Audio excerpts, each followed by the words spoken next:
नमस्कार दोस्तों, कैसे हैं आप सब लोग। आज पीछे आप देख रहे होंगे आखिरकार हमारा साइलेज आ ही गया और थोड़ा सा चाय पी रहे हैं। हमारे जो असल में उत्तराखंड में पहाड़ के लोग हैं, गुड़ की कटकी चाय बोलते हैं इसको। ये गुड़ की हम ऐसे कटक लेते हैं और चाय पीते हैं साथ में। नीचे प्लेन एरिया में क्या होता है कि वो गुड़ या खांड या शक्कर जो होती है चाय में मिक्स करके पीते हैं। हमारे यहाँ इसको गुड़ अलग से खाई जाती है, चाय अलग पी जाती है। थोड़ा ज़्यादा भी पीते हैं चाय। तो जो उत्तराखंड से हैं, जो पहाड़ के लोग हैं, वो सभी जानते हैं। तो ये उन लोगों के लिए है जो उत्तराखंड से बाहर के हैं, और वो लोग भी अगर यहाँ आए होंगे कभी घूमने घामने तो उन्हें भी पता होगा। खैर, विषय आज हमारा क्या है कि आप जो ये पीछे साइलेज देख रहे हैं और ये कुछ भूसे के पैकेट देख रहे हैं, इसके बारे में पिछले लगभग 3-4 सालों से मैं लगातार कोशिश कर रहा हूँ। चाहे मैं अपने संगठन प्रगतिशील किसान समिति के माध्यम से हो, चाहे मैं व्यक्तिगत तौर पे सरकार से लगभग अकेला लड़ रहा हूँ। लड़ क्या रहा हूँ कि मांग रहा हूँ कि भाई हमें ये पशुओं के चारे की बहुत समस्या हमारे उत्तराखंड में रहती है। यहाँ पर धान की पराली खिलाने को लोग मजबूर रहते हैं। धान की पराली जिसमें ना तो कोई पोषक तत्व होते हैं, ना कुछ ऐसा कोई खास उससे कोई फ़ायदा होता है पशु को, लेकिन मजबूरी में धान की पराली जो बिल्कुल एक तरह से फेंकी हुई होती है खेतों में, वेस्ट होता है, उसे खिलाते हैं यहाँ पे। उसका कारण यही है कि हमारे यहाँ पौष्टिक चारा, अच्छे चारे की उपलब्धता नहीं है। और इस पर हमारी कई बार सरकार के प्रतिनिधियों से बात हुई। सरकार में जो इन विभागों के बड़े अधिकारी हैं, उन लोगों से इस बारे में बात होती रहती है। तो होता क्या है कि वो सजेशन तो मांगते हैं, लेकिन उसका इम्प्लीमेंटेशन जो होता है वो उस तरीके से नहीं होता जैसा एक किसान चाहता है। अब किसान को उसके पशुओं को क्या देना है, कैसे देना है, ये तो किसान जानता है। अब नीतियाँ बनती हैं ऊपर से। ऊपर जो लोग नीतियाँ बनाते हैं वो पता नहीं कितना जानते हैं इस बारे में, या उनकी नॉलेज हो सकता है वो हमसे ज़्यादा रहती हो, लेकिन एटलीस्ट कम से कम जब एक किसान के लिए कोई योजना बने तो उसका थोड़ी बहुत रायशुमारी उससे ज़रूर होनी चाहिए। अब जैसे आप ये साइलेज देख रहे हैं, पंजाब हरियाणा हो गया, आपका जो महाराष्ट्र है या गुजरात है, राजस्थान है, कर्नाटका है, या साउथ के और भी कई स्टेट हैं जहाँ पर अच्छे स्तर पे जो डेयरी फार्मिंग होती है, वहाँ बिना साइलेज के डेयरी सक्सेसफुल ही नहीं है। अब साइलेज कैसे बनता है, क्या बनता है, इसमें क्या विशेषता होती है, कैसी होती है, इसके बहुत सारे वीडियो यूट्यूब में पड़े हुए हैं, तो आप उसके बारे में देख सकते हैं। मेरा विषय जो आज बताने का है वो यही है कि इसका रेट, किन रेटों पर ये साइलेज अगर हमें मिले तो वो हमारे लिए फ़ायदेमंद होगा। अब हम 10 रुपये किलो साइलेज की बात करेंगे तो हमारे को वो तो फिर इससे तो उसको पूरा दाना ही खिलाएं हम, तो वो कभी फ़ायदेमंद नहीं है। 7 रुपये 8 रुपये किलो के हिसाब से साइलेज जो होती है वो पंजाब से पहुंचती है यहाँ पर, अगर प्राइवेट अगर हम मंगाते हैं। तो उत्तराखंड सरकार ने एक इस पर योजना अभी 2 साल पहले 2019 में वो लेके आए थे कि साइलेज के ऊपर 50% अनुदान, यानी कि सब्सिडी जो 50% है उस पर, वो जो राज्य का दुग्ध विकास विभाग है वो इसके ऊपर देगा, जो दूध उत्पादक किसान हैं उनके लिए। और उसमें भी ये था कि हमने तो इसमें कोशिश की कि ये सभी उत्पादक जो पशुपालन कर रहा है, जो दूध का उत्पादन कर रहा है, ऐसे सभी किसानों को मिलना चाहिए। लेकिन उसमें उनका तर्क ये था कि जो राज्य का सहकारी ब्रांड आंचल है, तो जो आंचल को दूध देते हैं, जो दूध उत्पादक, जो आंचल के उत्पादक हैं, केवल उनके लिए ये योजना वो चलाते हैं। तो चलिए एक बार के लिए हम ये मानते हैं कि हम आंचल के ही उत्पादक हैं और आंचल के उत्पादकों को भी वही चीज़ मिले, लेकिन वो मिले तो सही।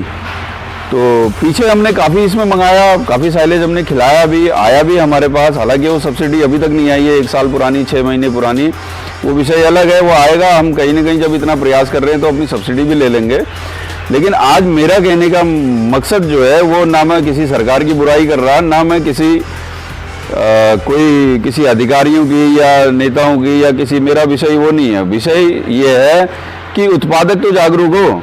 अब एक अकेला मान लीजिए मैं कर रहा हूँ, दूसरा या तीसरा 2-4 आदमी उसकी डिमांड करते हैं, तो वहाँ से होता है कि ठीक है, जिस दिन थोड़ा डिमांड बल्क में आएगी, पूरी गाड़ी माल आएगा, तब हम उसको मंगाएंगे। समस्या सबकी है, ऐसा नहीं है कि इंडिविजुअल मेरी समस्या है, केवल मैं पशुपालन कर रहा हूँ, मैं ही साइलेज खिला रहा हूँ। इसकी ज़रूरत सभी को है। धान की पराली खिला रहे हैं तो उससे ये साइलेज लाख गुना बेहतर है, और उस पर भी अगर ये 6.5 रुपये किलो की इसकी खरीद रेट है और इस पे 50% का अनुदान मिलता है, अगर 50% का अगर आपको सब्सिडी मिलती है तो ये 3.25 रुपये किलो आपको घर पे पड़ रही है। और 3.25 रुपये किलो में अगर आप हरे चारे की कुट्टी भी अगर बाजार में कहीं खरीदने जाते हैं तो आज की डेट में वो भी उपलब्ध नहीं है। 4 से 5 रुपये किलो की कुट्टी इस सीजन पे रहती है। तो जब आपको इतने कम रेटों में मिल रहा है तो इसका फ़ायदा उठाना चाहिए, और उठाएंगे कब? जब आपको उसके बारे में जानकारी होगी। बहुत सारे मित्र आते हैं हमारे, हम लोग जब साइलेज खिलाते हैं वो कहते हैं कि ये क्या चीज़ है या कैसा, हम कोशिश करते हैं उसको बताने की। तो इस पर हमारी कई बार आंचल के माध्यम से सरकार के जो दुग्ध विकास विभाग है उनसे भी बात की, उनके अधिकारियों से भी जब हमारी बात हुई तो इस पर एक अवेयरनेस प्रोग्राम लोगों को कम से कम बताया तो जाए कि ये है क्या, या इसके बारे में इसके क्या फ़ायदे हैं।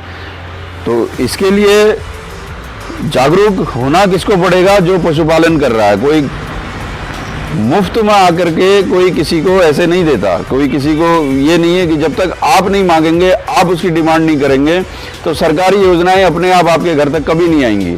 सरकारी योजनाओं का लाभ लेना है तो आपको उसके बारे में जानकारी लेनी पड़ेगी, उसके बारे में आपको मंगाने का प्रयास करना पड़ेगा, और कम से कम उसको अपने स्तर से या फिर एकजुट होकर के, क्योंकि 1, 2, 4 आदमी बोलते हैं तो कहीं पर भी उसकी आवाज़ या तो सुनी नहीं जाती, या सुनी जाती तो बहुत देर में उसका असर होता है।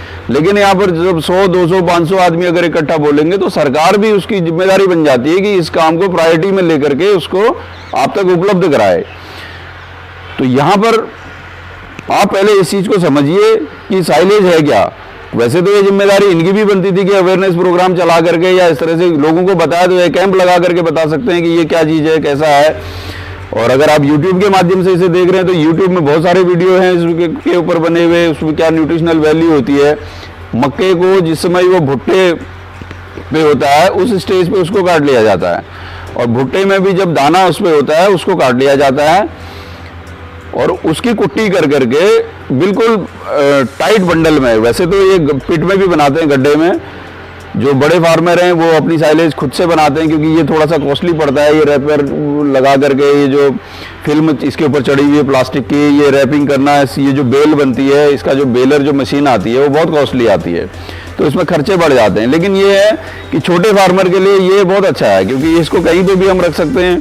1 से 1.5 साल तक इसकी सेल्फ लाइफ होती है, 1.5 साल तक ये ख़राब नहीं होता। इसको ऐसी अगर हवा ना लगे और ये पैकेट फटे ना, खुले ना, तो इसको आराम से आप कहीं पे भी रख सकते हैं। अगर आपके पास पर्याप्त मात्रा में हरा चारा है तो भी आप 2, 4, 10 कुंटल इसको अपने स्टॉक पर रखिए। कहीं अगर आपको किसी कारणवश कभी आप अपने पशुओं के लिए चारे की व्यवस्था नहीं कर पाए, मौसम खराब हो गया, 2 दिन तक लगातार बारिश हो गई, चारा नहीं काट पा रहे हैं, या आपको कहीं किसी इमरजेंसी किसी काम से जाना है, आप वहाँ जा रहे हैं और आपको उस समय पे हरे चारे की व्यवस्था नहीं हो पा रही है, उस समय भी आप इसको खिला सकते हैं। ये बहुत बढ़िया, और हरे चारे से ज़्यादा इसके अंदर ड्राई मैटर होता है। अब ये ड्राई मैटर क्या होता है किसी भी चारे का, इसके ऊपर फिर एक आपको किसी एक एक्सपर्ट से इसके ऊपर एक पूरा सेशन आपको दिखाएंगे उसमें कि पशुओं के चारे की क्या रिक्वायरमेंट होती है, कितना फीड देना चाहिए, कितना भूसा देना चाहिए, कितना साइलेज देना चाहिए, कितना हरा चारा देना चाहिए, और कितना उसने पानी पीना चाहिए, और उसके ऊपर उसका टोटल जो बॉडी वेट होता है उसके वजन का कितना प्रतिशत उसको क्या मिलना चाहिए, ये किसी एक्सपर्ट से आपको कहलवाएंगे। तो उससे आपको बताएंगे कि कैसे ये सारी चीज़ें हम मैनेज कर सकते हैं।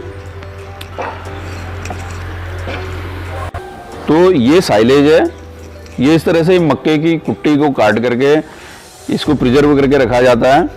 और इसमें ये देखिए आप मक्के के दाने, ये देखिए जिसमें भुट्टे की स्टेज पे होता है, ये मक्के के दाने आप देख पा रहे होंगे। ये इसमें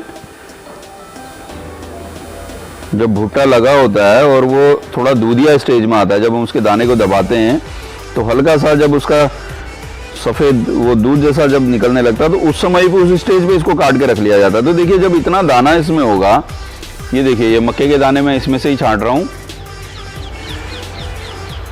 ये, और ये बिल्कुल बहुत अच्छा, ये देखिए कितना कोमल अभी भी है ये, और ये आसानी से पचता है। इसमें सबसे अच्छी चीज़ ये है कि इसमें फीड भी कम लगती है। आप जो पशुओं को दाना बाट वगैरह जो देते हैं वो भी कम लगता है।